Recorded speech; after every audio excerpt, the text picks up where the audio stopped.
అందరికీ నమస్కారం.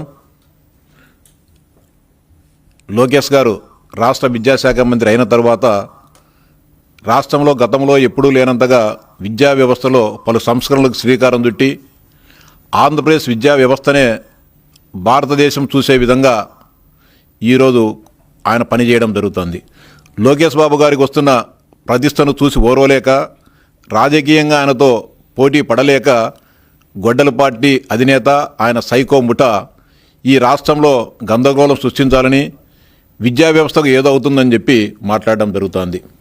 ముఖ్యంగా ఇటీవలనే మెగా డిఎస్సి ద్వారా 16,000 పైగా ఉపాధ్యాయులు నియమించి పాఠశాలను బలోపేతం చేయడం, అదేవిధంగా తల్లికి వందనం ద్వారా ఎంతమంది పిల్లలు ఆ కుటుంబంలో ఉంటే వారందరికీ డబ్బులు వేసి అందరినీ కూడా ఆర్థికంగా బలోపేతం ఇటీవలనే చేయడం జరిగింది. ఇవన్నీ కూడా చూసి ఓర్వలేక డిఎస్సిలో ఏదో జరిగిపోయిందని చెప్పి అరిగిపోయిన రికార్డునే మళ్ళీ టేపు తిప్పుతూ రాష్ట్రంలో గందరగోళం చేయాలని చెప్పి ప్రయత్నం జరుగుతూ ఉంది. నీట్ ఎగ్జామ్లో పేపర్ లీక్ అయిందని చెప్పి కేంద్ర ప్రభుత్వమే గుర్తించిన తర్వాత నీట్ పరీక్షను రద్దు చేయడం జరిగింది. దాని కొనసాగింపుగా ఇటీవలనే గత 2 రోజుల క్రితమే మానవ వనరుల శాఖ కేంద్ర మంత్రివర్యులు ధర్మేంద్ర ప్రధాన్ గారు రాజీనామా చేయడం జరిగింది. ధర్మేంద్ర ప్రధాన్ గారు రాజీనామా చేశారు. ఇక్కడ లోకేష్ గారు కూడా రాజీనామా చేయాలని చెప్పి మాట్లాడుతూ ఉన్నారు. మీకు గత 3-4 నెలలుగా మీరు మాట్లాడుతున్న ప్రతి మాటకు కూడా అటు విద్యాశాఖ అధికారులు మేము కూడా నిర్దిష్టమైన సమాధానాలు చెప్పడం జరిగింది. మీకు ఎక్కడ అనుమానాలు ఉన్నాయో తీర్చడానికి అధికార యంత్రాంగం సిద్ధంగా ఉందని చెప్పినా కూడా మీరు అధికారుల వద్దకు మీకున్న అనుమానం నివృత్తి చేసుకోవడానికి మీరు ఆరోపిస్తున్న ఆరోపణలను వాస్తవం అవాస్తవమని తేల్చుకునేదానికి మీరు ఏ రోజు కూడా ముందుకు రారు. స్వయంగా మేము రాజకీయ పార్టీ తరఫున మీరు ఒక రాజకీయ పార్టీ ప్రతినిధులుగా మనమందరం కూర్చొని బహిరంగంగా మీడియా సాక్షిగా మీడియా ముందు కూర్చుందాం, తిరుపతి ప్రెస్ క్లబ్కి రమ్మని చెప్పి అడిగినా కూడా మీరు ముఖం చాటేశారు. స్వయంగా లోకేష్ బాబు గారు కూడా మీకు ఏం అనుమానాలు ఉన్నాయి, నేను సవాల్ చేస్తా ఉన్నా, జగన్మోహన్ రెడ్డి గారిని చర్చకు రమ్మని చెప్పండి, ఆయనకు ఏ అనుమానాలు ఉన్నాయి ఆధారాలు సహా రమ్మని చెప్పండి, నేను నివృత్తి చేస్తా అని చెప్పి లోకేష్ బాబు గారు కూడా సవాల్ చేయడం జరిగింది. మేము కూడా చెప్పాం, జగన్మోహన్ రెడ్డికి వీలు కాకపోతే మీ పార్టీలో ఏ స్థాయి నాయకులు వస్తారో మేము కూడా అదే స్థాయి నాయకులం వస్తాం, మీ తాడేపల్లి వైఎస్ఆర్సీపీ కార్యాలయంలో చర్చించేదానికి మేము సిద్ధంగా ఉన్నామని మీకు స్పష్టంగా చెప్పినప్పటికీ ఈ రోజు వరకు కూడా మీ నోటి నుంచి సమాధానం రాకపోగా కుట్రలు కుతంత్రాలతో ఏదైతే గొడ్డలి పట్టుకొని మీ కుటుంబ సభ్యులను హతమార్చారో ఈ రాష్ట్రంలో ఉన్న యువత మెడలపైన గొడ్డలి పెట్టి వారి ఆశలను ఆకాంక్షలను దెబ్బతీయడానికి మీరు ప్రయత్నం చేయడం జరుగుతూ ఉంది. నిరాధారమైన ఆరోపణలు చేయడం జరుగుతోంది. నిన్న కూడా కొంతమంది చెప్పారు వైఎస్ఆర్సీపీ నాయకులు స్పోర్ట్స్ కోటాకు సంబంధించి బ్యాకప్ సర్టిఫికేట్స్ లేకుండా కూడా కొంతమందికి ఉద్యోగాలు ఇచ్చారని చెప్పి చెప్తా ఉన్నారు. ఇది మీరు సచివాలయంలో ఇచ్చిన ఉద్యోగాలు స్పోర్ట్స్ కోటాలో ఇచ్చిన 2,300 మంది ఉద్యోగాలకు సంబంధించిన వివరాలు మీ ప్రభుత్వం ఇచ్చిన వివరాలే. దీంట్లో 100 చూపిస్తా. బ్యాకప్ సర్టిఫికేట్ లేకోకుండా మీరు ఉద్యోగాలు ఇచ్చిన దాంట్లో ఆర్చరీ విభాగంలో కే స్వాతి బ్యాకప్ సర్టిఫికేట్ లేదు. ఆర్చరీ విభాగంలోనే రాయపాటి లక్ష్మి బ్యాకప్ సర్టిఫికేట్ లేదు. అథ్లెటిక్స్లో సోమశేఖర ఆయనకు లేవు. ఇలా చెప్పు. అదేవిధంగా అథ్లెటిక్స్లోనే ఆర్వి నాగేంద్ర కుమార్ ఆయనకు లేదు. ఇంత దారుణంగా ఇంకా దారుణం ఏదంటే మీరు ఇచ్చిన సర్టిఫికేట్స్ను ఒకసారి పరిశీలిస్తే ఏదైనా కానీ సర్టిఫికేట్ ఇచ్చినప్పుడు ఎక్కడ టోర్నమెంట్స్ జరిగాయి, ఏ నెలలో జరిగాయి, ఏ తేదీన జరిగాయని చెప్పి స్పష్టంగా సర్టిఫికేట్లో ఇవ్వడం జరుగుతుంది. మీరు ఇచ్చిన ఉద్యోగాలను ఒకసారి పరిశీలిస్తే ఎంత దుర్మార్గకరంగా ఉన్నాయి. సోమశేఖర్ అతను 2011-12లో ఏది అథ్లెటిక్స్లో పాల్గొనడం జరిగింది. బ్యాకప్ సర్టిఫికేట్లో కూడా 2011-12లోనే ఇచ్చారు. కానీ 2011 మీరే చెప్పారు, నేను సెలవు ఇచ్చారు. మెయిన్ సర్టిఫికేట్కు బ్యాకప్ సర్టిఫికేట్ పెట్టేటప్పుడు దీనికంటే ముందు ఆడిండాలని. ఎక్కడ ఆడారు? 2011-12 ఇక్కడ 2011-12 ఏ నెలలో ఇది ఆడారు, ఏ నెలలో ఇది ఆడారు, ఈ నెల కంటే ముందు నెలలో ఆడారా లేదని స్పష్టంగా చెప్పకోకుండా ఇష్టానుసారంగా ఇవ్వడం జరిగింది. అదేవిధంగా Lakshmidevi Nagalapuram silver medal in SVU inter college 2000-2001 same main certificate కూడా participate in all India inter Amritsar 2000-2001 ఇది ఏ నెలలో పాల్గొన్నారు, ఇది ఏ నెలలో పాల్గొన్నారనే విషయం కూడా మీరు చెప్పకోకుండా వందలాది ఉద్యోగాలు ఇవ్వడం జరిగింది. కావాలంటే వెబ్సైట్లో ఉన్నాయి, మీరు కానీ ఒకసారి పరిశీలించుకోవాలా. ఇంకా మేము అత్యంత పారదర్శకంగా డిఎస్సి నిర్వహించాం.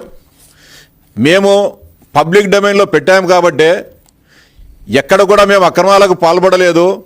అత్యంత పారదర్శకంగా డిఎస్సిని నిర్వహించాము కాబట్టి పబ్లిక్ డొమైన్లో అందరి వివరాలను కూడా ఉద్యోగాలు పొందిన 16,000 పైచిలుకు అభ్యర్థుల అందరి వివరాలను కూడా పెట్టడం జరిగింది. నిజంగా మేమేదైనా తప్పు చేసింటే ఎన్ని పెట్టాల్సిన పని దాచిపెట్టిందాం. మీరు గతంలో ముఖ్యమంత్రిగా ఉన్న సమయంలో మీ పరిపాలనా కాలంలో ఆఖరుకు రాష్ట్ర ప్రభుత్వంలో ఇచ్చే జీవోలను కూడా అత్యంత రహస్యంగా పెట్టాలని ఇచ్చిన మీరు ఈరోజు మేము అత్యంత పారదర్శకంగా దీన్ని నిర్వహిస్తే అవాకులు చెవాకులు మాట్లాడుతూ ఉన్నారు. అదేవిధంగా ఇవన్నీ కూడా మేము పెట్టిన సర్టిఫికేట్స్ ఆధారంగా మీరు మాట్లాడుతూ ఉన్నారు.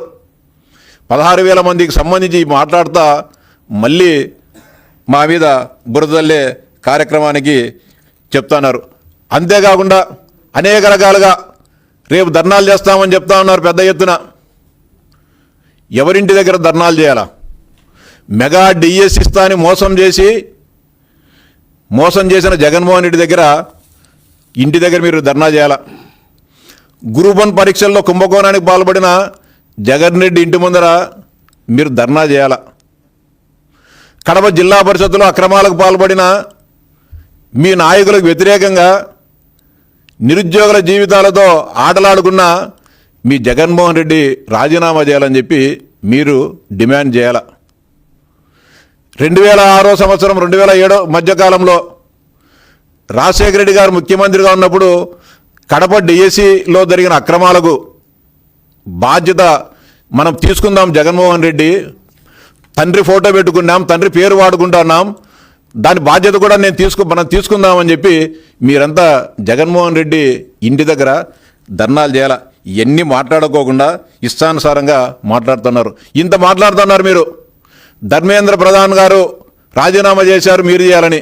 ధర్మేంద్ర ప్రధాన్ గారిని ఒక ప్రతిపక్ష పార్టీగా మేము కూటమిలో ఉన్నాం, ఎన్డీఏ కూటమిలో భారతీయ జనతా పార్టీ, తెలుగుదేశం పార్టీ, జనసేన ఈ రాష్ట్రంలో పొత్తు, మేము ఎన్డీఏ కూటమిలో ఉన్నాం. మీరు ప్రతిపక్ష పార్టీగా ధర్మేంద్ర ప్రధాన్ను రాజీనామా చేయాలని చెప్పి ఏ రోజైనా మీరు అడిగినారా? ఏం లోకేష్ బాబు గారినే మాట్లాడుతూ ఉన్నారే, ఎందుకు కానీ మీరు మాట్లాడలేకపోయినారు? మీ సాక్షి పేపర్లో కానీ మీ టీవీలో కానీ ఒక చిన్న వార్త అయినా కానీ వచ్చిందన్న మిమ్మల్ని అడుగుతా ఉన్నా. అంతేకాకుండా పిల్లేశారు. పిల్లేస్తే సరైన ఆధారాలు పెట్టనందున, వాస్తవ సమాచారం లేనందున మీ లాయర్లు చీఫ్ జస్టిస్ గారికి, డివిజన్ బెంచ్కి క్షమాపణలు చెప్పి వెనక్కి తీసుకోవడం జరిగింది. మళ్ళా చెప్తున్నారు నిన్న పేపర్లు సక్రమంగా పెట్టలేదని. పేపర్లు సక్రమంగా పెట్టలేని అడిగి పిల్లెందుకు? మీకు ఒక రాజకీయ పార్టీనా? అంటే కోర్టు సమయాన్ని, కోర్టు అంటే మీకు చిన్నచూపుగా కనబడుతోందని ప్రశ్నిస్తా ఉన్నా. సరైన సమాచారం మీ దగ్గర లేదు కాబట్టే కోర్టు ఆ పిటిషన్ను తిరస్కరిస్తుందనే భయంతో తెలివిగా మీరు ఆ పిటిషన్ను వెనక్కి తీసుకోవడం జరిగింది. మేము తప్పు జరిగితే ఒప్పుకునేదానికి సిద్ధంగా ఉన్నాం. ప్రభుత్వంలో 100% అన్నీ కరెక్ట్గా జరుగుతాయి, తప్పు జరిగితే నేను ఒప్పుకునేదానికి సిద్ధంగా ఉన్నా అని చెప్పి పలు సందర్భాల్లో లోకేష్ బాబు గారికి చెప్పడం జరిగింది. మీకు గుర్తుందో లేదో, వైఎస్ఆర్సీపీ నాయకులకు గతంలో గాలి ముద్దుకృష్ణమనాయుడు ఉమ్మడి రాష్ట్ర విద్యాశాఖ మంత్రిగా ఉన్న సమయంలో 10వ తరగతి పరీక్షలు లీక్ అయినాయని చెప్పి నైతిక బాధ్యత వహించి రాష్ట్ర విద్యాశాఖ మంత్రిగా రాజీనామా చేయడం జరిగింది. అది తెలుగుదేశం పార్టీ నిబద్ధత. తప్పు జరిగింది కాబట్టి దానికి బాధ్యతగా ఆ రోజు విద్యాశాఖ మంత్రి బాధ్యత వహించడం జరిగింది. మీ గ్రూప్ 1 పరీక్షల్లో ఇంత ఘోరాలు ఇన్ని జరిగితే ఏనాడైనా కానీ బాధ్యత తీసుకున్నారా మీరు? తప్పు జరిగిందని కనీసం ఒక అధికారితో అయిన స్టేట్మెంట్ కానీ మీరు కానీ రాజకీయంగా ఒకటి ఇచ్చారా? ఈరోజు 163 మంది గ్రూప్ 1 అధికారుల పరిస్థితి, వారి భవిష్యత్తు ఏమవుతుందో కూడా తెలియని అగమ్య గోచర పరిస్థితుల్లో ఈరోజు ఉండడం జరుగుతుంది. ఎందుకని మీరు బాధ్యత తీసుకోవాలి? గ్రూప్ 1కి సంబంధించి మీరు ముఖ్యమంత్రిగా ఉన్న సమయంలోనే కదా పరీక్ష పేపర్లు అత్యంత కట్టుదిట్టమైన భద్రత మధ్య దిద్దాల్సి ఉంటే హాయిలాండ్లో మీ డ్రైవర్లు, మీ బండ్రోజులు, మీ ఇంట్లో పనిచేసే కూలోళ్ళు వీళ్ళందరితో కలిపి గ్రూప్ 1 పేపర్లు దిద్దిన మాట వాస్తవమా కాదా? 2006 సంవత్సరం కడప డిఎస్సిలో మీ తండ్రి గారు ముఖ్యమంత్రిగా ఉన్నప్పుడు ఓఎంఆర్ సీట్లనే మార్చేసి మెరిట్ ఉన్న నిరుద్యోగ ఉపాధ్యాయులందరినీ కూడా నాశనం చేసి కోట్లాది రూపాయలు మీ బంధువులు డబ్బులు తీసుకొని వాటిని తారుమారు చేసిన మాట వాస్తవం కాదా? ఆ పరీక్ష రాష్ట్రమంతా కాకుండా ఒక్క కడప జిల్లాలోనే డిఎస్సి పరీక్ష రద్దయిన మాట వాస్తవమా కాదా? ఒకసారి జగన్మోహన్ రెడ్డి గారు చెప్పాలి. ఎవరు బాధ్యత తీసుకుంటారు దీనికి? ఇది వాస్తవమా కాదా? డిఎస్సిలో ఏ యొక్క చిన్న తప్పు జరగకోకుండా 100% పారదర్శకంగా జరిగితే ఇంత నానాయాగి చేస్తూ ఉన్నారు. ఇంకా రేపు పెద్ద ఎత్తున ధర్నాలు చేస్తామంటున్నారు. ఈ ధర్నాలో దాదాపు 33,000 గ్రీవెన్సెస్ వస్తే ప్రతి ఒక్క గ్రీవెన్స్కు లిఖితపూర్వకంగా సంబంధిత అభ్యర్థులను కూర్చోబెట్టుకుని దీనివల్ల నీకు ఉద్యోగం రాలేదమ్మా, దీనివల్ల లేదని చెప్పి స్పష్టంగా అధికార యంత్రాంగం 3 అక్కడ జిల్లా విద్యాశాఖ అధికారి దగ్గర, ఆర్జేడీ గారి దగ్గర, అదేవిధంగా రాష్ట్ర కమిషనర్ దగ్గర కూడా వ్యవస్థలు గ్రీవెన్స్ సెల్ని ఏర్పాటు చేసి అందరికీ కూడా మొత్తం సమాధానాలు వారికి చేయడం జరిగింది. 200 పైచిలుకు కోర్టు కేసులు వేస్తే ఏ కోర్టు కేసులు కూడా ప్రభుత్వానికి వ్యతిరేకంగా తీర్పు రాలే. అవన్నీ కూడా ప్రభుత్వము ఏదైతే కౌంటర్ వేసిందో వాటన్నింటిని కూడా రాష్ట్ర హైకోర్టు కూడా సమ్మతించడం జరిగింది. ఇక్కడ ఎవరు కూడా నిరుద్యోగులు మాట్లాడడంలే.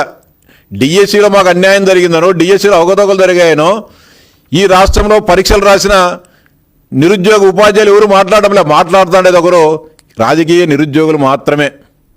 రాజకీయ నిరుద్యోగులు జగన్మోహన్ రెడ్డి, ఆయన ముఠ ఎప్పుడెప్పుడు ఈ రాష్ట్ర ముఖ్యమంత్రిగా కూర్చోవాలని చెప్పి తగతగలాడుతూ గందరగోళాన్ని చేయాలని చెప్పి ప్రయత్నం చేస్తూ ఉన్నారు. ఇవన్నీ కూడా చర్చించాలంటే అసెంబ్లీకి రమ్మంటే మళ్ళా రాడు. ఎక్కడ మాట్లాడాలా? ఈ రాష్ట్రంలో నేను ఒక శాసనసభ్యునిగా గెలిపించడం జరిగింది. పులివెందుల నియోజకవర్గ ప్రజలు చర్చించేదానికి అసెంబ్లీకి రావు. ఒక మాజీ ముఖ్యమంత్రిగా, ఒక పార్టీ అధినేతగా నిజంగా నీకు అనుమానాలుంటే చర్చించాల్సింది అసెంబ్లీకి రావాలా? నీ దగ్గర ఏ సాక్ష్యాధారంలో తీసుకొని అసెంబ్లీకి రా. వచ్చే అసెంబ్లీ జరుగుతుంది కదా, దానికి మాత్రం రావు. చెట్ల కింద, గోడల కింద, చెరువు గట్ల మీద కూర్చొని బురదల్లే కార్యక్రమానికి నువ్వు ప్రయత్నం చేస్తూ ఉన్నావు. నీ ప్రయత్నం ఎప్పటికీ కూడా సఫలం కాదు. ఇంకా నీ మీద జంజీ యువత దృష్టి సారించి ఉండింటే ఈ రాష్ట్రంలో జంజీ యువత నీకు 11 కూడా వచ్చేటి కావు. జంజీ యువత కూడా విజ్ఞప్తి చేస్తా ఉన్నాం. 19-24 మధ్య కాలంలో జగన్మోహన్ రెడ్డి చేసిన దుర్మార్గాల పట్ల యువతను ఏ విధంగా వేధించారు, యువతకు ఏ విధంగా అన్యాయం చేశారన్న దానిపైన దృష్టి సారించాలా. ఆయన విశ్వరూపాన్ని, ఆయన వైఖరిని మీరు గమనించాలా అని చెప్పి జంజీ యువత కూడా విజ్ఞప్తి చేస్తూ ఉన్నాం. అంతేకాకుండా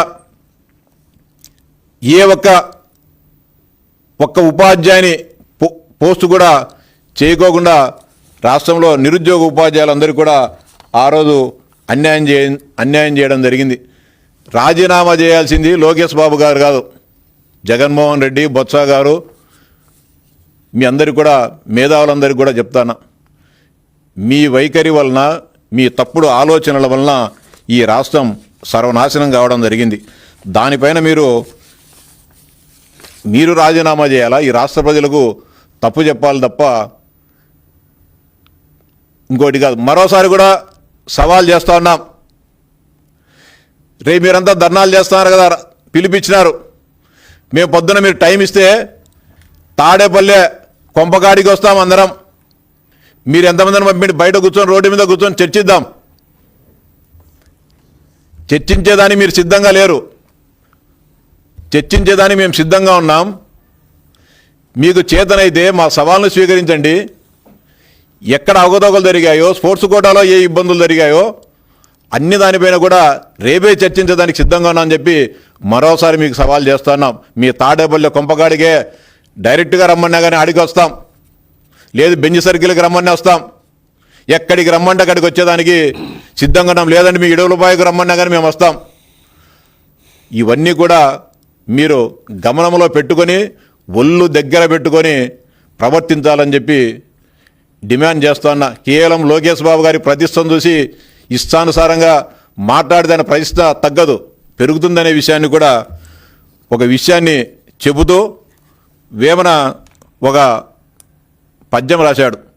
తప్పులెన్నువారు తండోపతండంబు లురువి జనులకెళ్ళ నుండు తప్పు, తప్పులెన్నువారు తమ తప్పులు ఎరుగరు విశ్వదాభిరామ వినురవేమ అని వేమన తన వేమన శతకంలో చెప్పడం జరిగింది. ముందు మీరు చేసిన తప్పులను, మీరు చేసిన మోసాలను, మీరు ద్రోహాలను ముందు ఒకసారి ఆత్మ పరిశీలన చేసుకొని ఇంకొకరి మీద బురద తల్లండి. ఆ తప్పులు ఏదైనా జరుగుతూ ఉంటే మాట్లాడండి తప్ప ఇష్టానుసారంగా మాట్లాడితే చర్మం తీసి తోలు కడతామని చెప్పి హెచ్చరిస్తా ఉన్నా.